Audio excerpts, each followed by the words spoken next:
Magandang umaga sa ating lahat. Ako si Rizel Enciso, ang inyong guro sa kontekstualisadong komunikasyon sa Pilipino.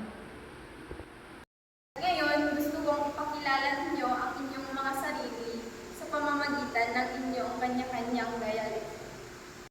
Ngayon, unahin natin ang nasa harap. Sa kanggayan si Rachel Balawaanit ng Ligwa Isil, Binansagan Bayaw Pinokpong Kalpulan. Hanganas Carmen Padilla ng Perpuan ng Maran. Intindihan niyo ba ang kanilang mga sinabi? Hindi po. Ating tatalakay ng kahalagaan ng isang Pilipino.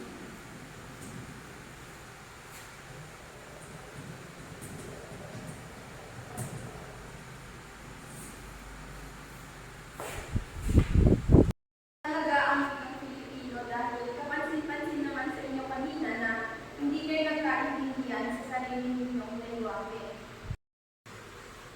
Mahalaga ang wikang Pilipino sa pagkomunikasyon dahil ito ang nagsisilbing tulay upang magkakaunawaan at magkaisa ang mga tao. Sa kabuuan, ang wikang Pilipino ay mahalaga sa pagkomunikasyon dahil ito ang nagsisilbing tulay sa pagkakaunawaan at pagkakaisa ng mga Pilipino. At ito din ay nagbibigay daan sa mas malalim na pakikipag-ugnayan, pagpapalawak ng kaalaman at paglago ng ekonomiya. Naintindihan niyo ba ang kahalagan ng magkaroon ng isang wika? Yes, ma'am.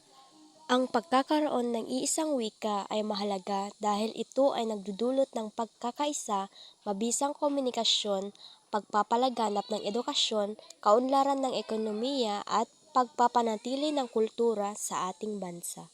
Wika. 4 na letra ngunit buong mundo ang humahalaga. Sapagkat kung walang wika, hindi natin maiintindihan ang bawat salita. Mahalaga ang wika, lalong-lalo na dito sa sarili nating bansa. Dahil sabi nga ng ating pambansang bayani na si Jose Rizal, ang hindi nagmahal sa sariling wika ay daig pa ang hayop at malansang isda. Bawat bansa ay may sariling wika at pananalita, wikang pambansa at wikang banyaga. Karamihan sa atin ay gustong matutunan ang iba't ibang wika, ngunit wala namang masama. Ang importante ay mahal natin ang ating sariling wikang pambansa.